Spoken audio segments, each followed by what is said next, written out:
Mi nombre es Priscila Romero Nava. Esta es la actividad integradora número 4 y el propósito de esta exposición es hacer un resumen acerca del cuento del canario Las pinzas y los tres muertos, escrito por Jorge Ibargüengoitia.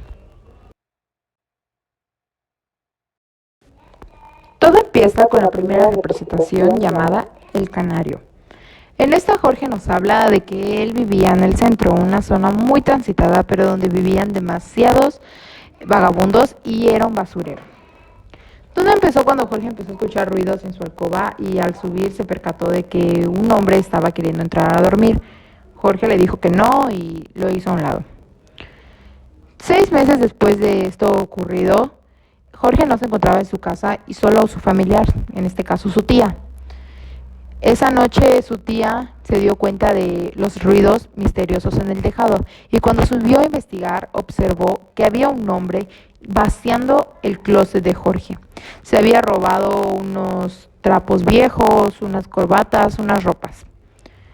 3 días después de esto sucedido, su mamá de Jorge estaba subiendo a su habitación a dormir cuando escuchó unos pasos y al entrar a su cuarto observó que había un hombre revisando su dinero donde ella guardaba el menudo que le sobraba, o sea, su dinero. El hombre salió corriendo y su mamá se dio cuenta de que le habían robado 2 pesos con 50 centavos. 6 meses después de esto, Jorge se volvió a encontrar en la sala con su mamá. Cuando volvió a escuchar los mismos ruidos, en la misma situación de hace 6 meses atrás, y cuando subió a acechar en la azotea, observó que estaba un ladrón. Jorge, molesto, le dijo que se fuera, pero el ladrón empezó a golpear a Jorge y empezaron a pelear. El ladrón terminó brincando de la alcoba y lastimándose. Jorge, para evitar esto, decidió comprarse un arma. Pasando unos días después, Jorge se encontraba con su familia disfrutando de una velada, comiendo, cuando se observa que la jaula donde estaba el canario de su abuelita, de su tía, estaba queriéndoselo a alguien robar. Jorge empezó a disparar para ver si el ladrón huía, pero se robó al canario. Tristemente, al día siguiente su tía dio el comentario de que cómo habrá pasado el canario la noche entre tantos bandidos.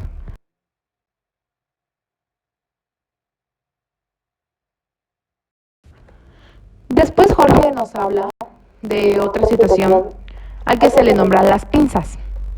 Este era un hombre que iba a visitarlo. A este hombre era un vagabundo gordo, a lo cual Jorge en todo el cuento se le llamó gordo a este hombre. El señor iba a pedirle comida y un día Jorge le regaló unos panes.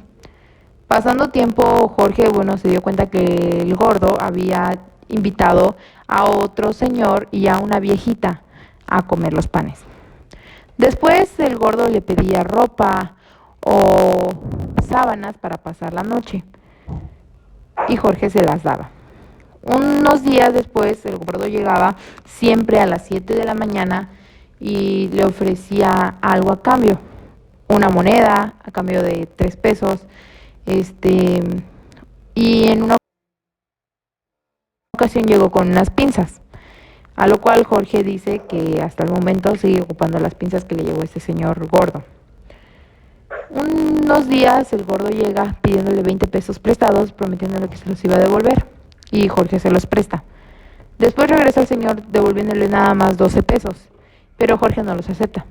Pasando el tiempo, el gordo regresa pidiéndole 50 pesos y Jorge se los da, pero jamás regresó. Cuando el gordo regresa a pedirle otros 50 pesos prestados, Jorge le dice que no, pues ya se había cansado de darle dinero y que además lo despertaban a las 7 de la mañana. Y esta vez el señor lloró y pues se retiró. Pasó tiempo y Jorge dejó de ir allá, pero le dijeron por sus familiares que el gordo seguía yendo y que le había pedido un poco de ropa. A lo que Jorge pues se sentía mal y lo quiso ayudar. Pero como el gordo tardó en ir por la ropa, se le habían regalado al jardinero. Y cuando el gordo fue a buscar la ropa, Jorge le dijo que regresara dentro de una semana porque pues ya no tenía la ropa.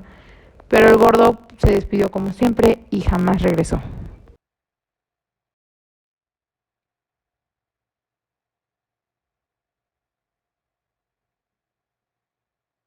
La última situación se le llama a los tres muertos.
La última situación se le llama a los tres muertos.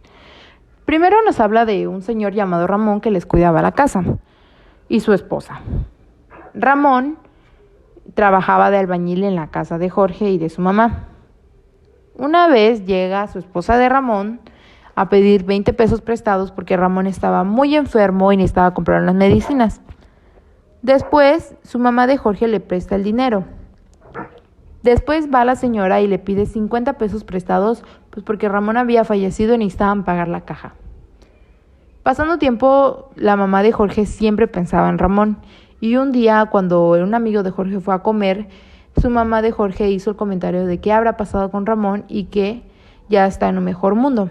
El amigo de Jorge se empezó a reír y le dijo, mejor mundo, pero si Ramón está trabajando en una de mis estructuras, está trabajando de albañil. A lo que se sorprendieron Jorge y su mamá y pues empezaron a desconfiar. Después nos habla de la situación de uno de sus jardineros. Su jardinero habitual ya no iba a trabajar y contrataron a uno. Entonces este jardinero iba con uno de sus acompañantes. Un día el jardinero llegó pidiendo prestado 50 pesos y que por favor le dejaran guardar sus podadoras ahí en la casa de Jorge, porque a su acompañante lo habían atropellado. Al día siguiente el señor regresa por su podadora y dice que ya no trabajará más de jardinero, pues porque su acompañante sí lo habían atropellado y había fallecido. Después nos hablan de la última persona, que es su plomero. Su plomero se le decía José Zamora. Era un plomero y electricista que hacía muy bien su trabajo, pero que cobraba muy caro. Este plomero iba con su hijo, un niño pequeño, a ayudarlo. Un día va un señor corriendo a la casa de Jorge pidiendo que el señor Zamora estaba pidiendo que le prestaran 50 pesos para irse a ver a su hijo porque lo habían atropellado. Y la mamá de Jorge nuevamente prestó el dinero. Pasó el tiempo y jamás se supo nada, hasta que tuvieron un problema de plomería y mandaron a llamar al señor Zamora para que se los compusiera. Cuando llegó, la mamá le preguntó que qué había pasado con su hijo y que cómo se encontraba. A lo que el señor Zamora le preguntó que de qué hablaba y le platicó la situación que había pasado y de los 50 pesos, y el señor Zamora dijo, qué infamia, cómo hay gente sin vergüenza. Pero después regresó y mandó a su hijo supuestamente atropellado a pedir otros 50 pesos para 50 trabajos futuros. Se los dieron, pero jamás regresaron y se cambiaron de casa. En conclusión, yo considero que Jorge nos estaba dando a entender en su escrito cómo es de que en su perspectiva de él vivió la delincuencia, vivió la inseguridad, vivió la pobreza de parte de los individuos que son parte de su historia, porque son aspectos de su vida que le marcaron su vida y que él nunca va a olvidar. Esa es la intención de la historia. Aprendizajes que yo adquirí de la lectura fueron muchísimos. Fue a ser una persona trabajadora, y siempre ayudar a las personas, pero sin descuidar el aspecto de que hay que ayudar a las personas igual ayudarnos a nosotros, como fue en el caso del gordo, en el cuento de las pinzas, o en el caso de los tres muertos, que en este caso ayudaban a personas que mentían acerca de la muerte o acerca de enfermedades, pero en fin, cada persona sabe y cree cómo es su educación. En fin, creo que ese es de la intención del texto, es mostrar la otra perspectiva, la otra cara de la moneda, de cómo es de que se vive la delincuencia y la violencia en México y creo que en todo el mundo, y cómo se ve la pobreza, cómo se percibe del otro lado.